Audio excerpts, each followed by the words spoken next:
જેઓએ પોતાની કથની ને કરની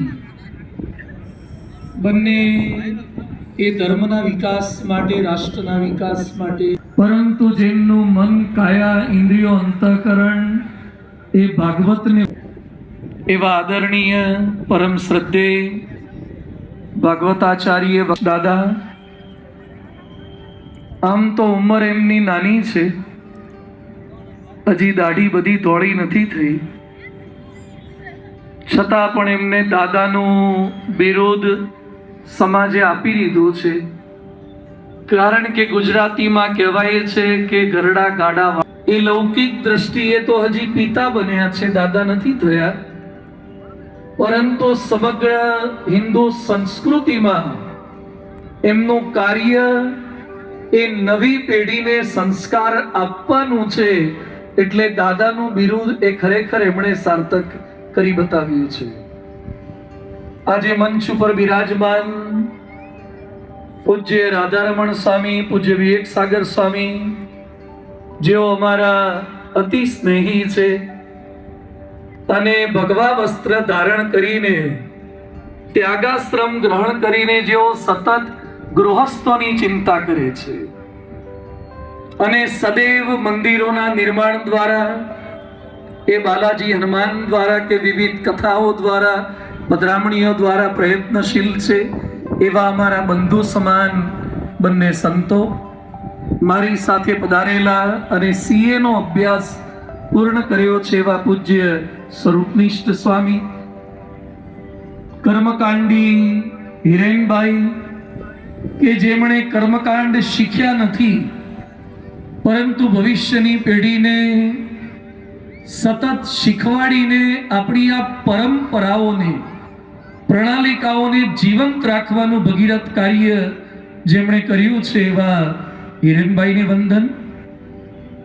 રાજુભાઈ પોબારુ, હિરેનભાઈ, મનેશભાઈ માડેકા, જીવાણીજી હોય કે અમારા અવધેશભાઈ, જયદીપભાઈ વગેરે અનેકવિધ યજમાનો, પીપળિયા સાહેબ વગેરે અનેકવિધ યજમાનો અહીંયા ઉપસ્થિત છે. આમ તો આજે દીપ પ્રાગટ્ય થયો છે, કથા વાર્તાનો મંગલ પ્રારંભ થશે.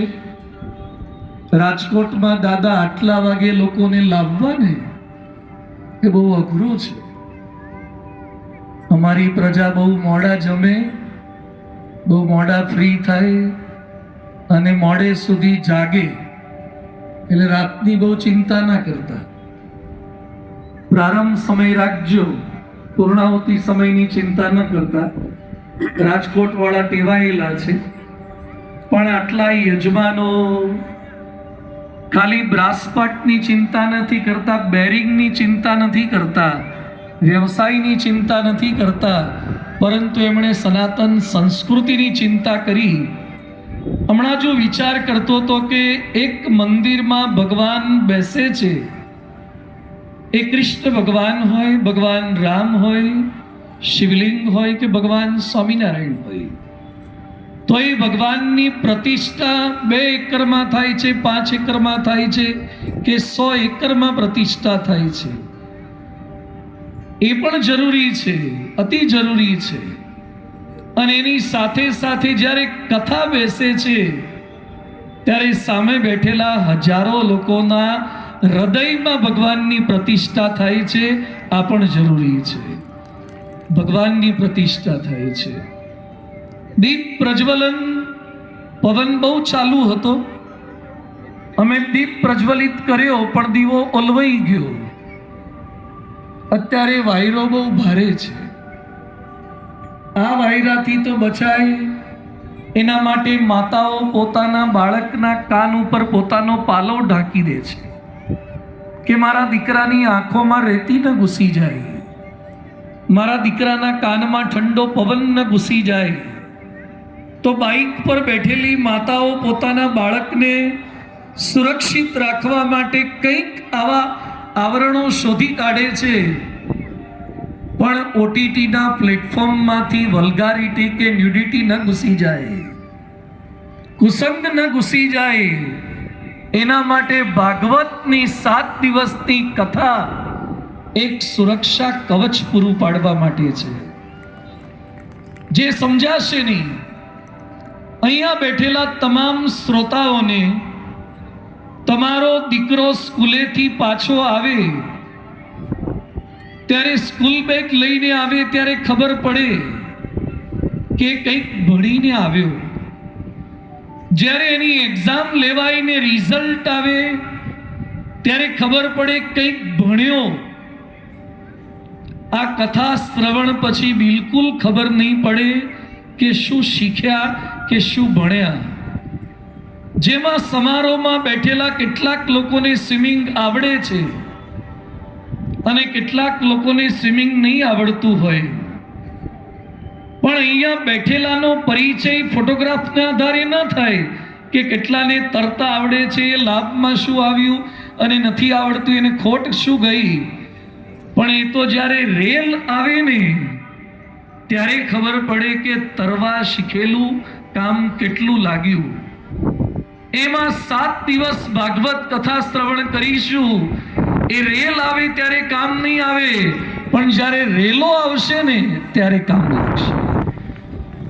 જ્યારે પગ નીચે રેલો આવે, કોઈક અપમાન કરી જાય, સોફા પર બેઠા હોય, વળી સ્ક્રીન પર તમારા ચહેરા આવતા હોય, આવતીકાલે છાપામાં ક્યાંક ક્યાંક વળી ફોટા આવશે, એટલે તો મજા આવે.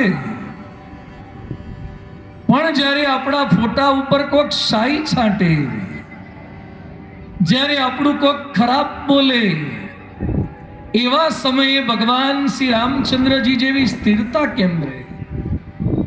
કૃષ્ણ પરમાત્માને કોઈ જ વાંક વગર ગાંધારી શાપ આપે અને એ સમયે પણ શાપનો હસ્તે મુખે સ્વીકાર કરી લેવાની વૃત્તિ કેમ જાગૃત થાય? એ આ ભાગવત કથામાં દાદા એમની પોથીમાંથી પીરસવાના છે.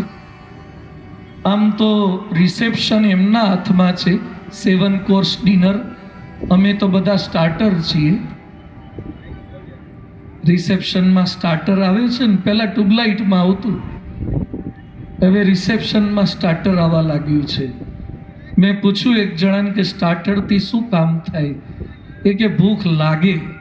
બીજું અમારે તો 24 કલાક લાગેલી જ રહેતી હતી, હવે ભૂખ લગાડવા દોડવું પડે છે. દાદા, તમે જે રેસકોર્સની વચ્ચે બેઠા છો ને, એ રેસકોર્સની ફરતે લોકો ચરબી ઉતારવા દોડે છે અને ચાલે છે.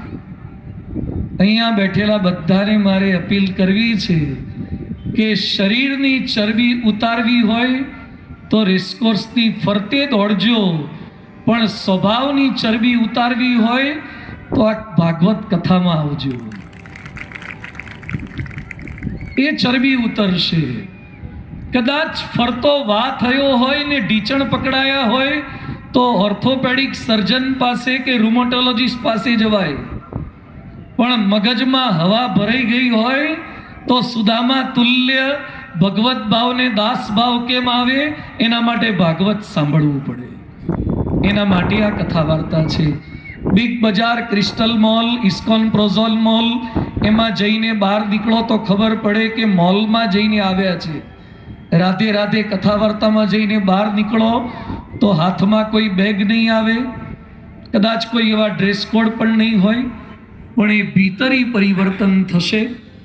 અને ભારત વર્ષ સામે જે ચેલેન્જીસ છે, અત્યારે તો ટેરિફની ચેલેન્જીસ હોય, વોરની ચેલેન્જીસ હોય, પેટ્રોલની અછત તો છે, પણ એના કરતાં પ્રામાણિકતાની અછત વધારે છે.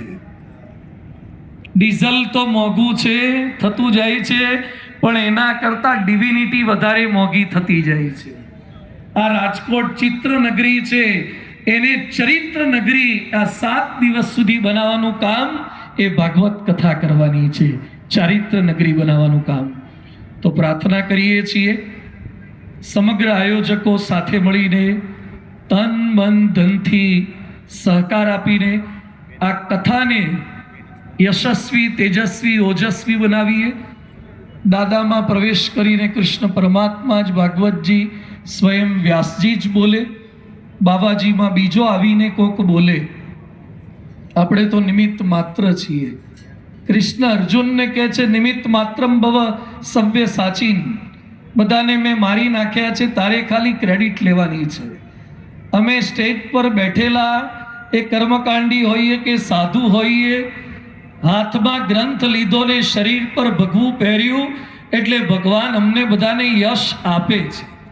બાકી કરતા હરતા તો એ છે. એના પર એટલો પૂર્ણ વિશ્વાસ આપણને બેસી જાય. આજે પ્રારંભમાં જેટલા આવ્યા છો એ બાકીના બધા દિવસો દરમિયાન આવે, અનેકને લઈને આવે.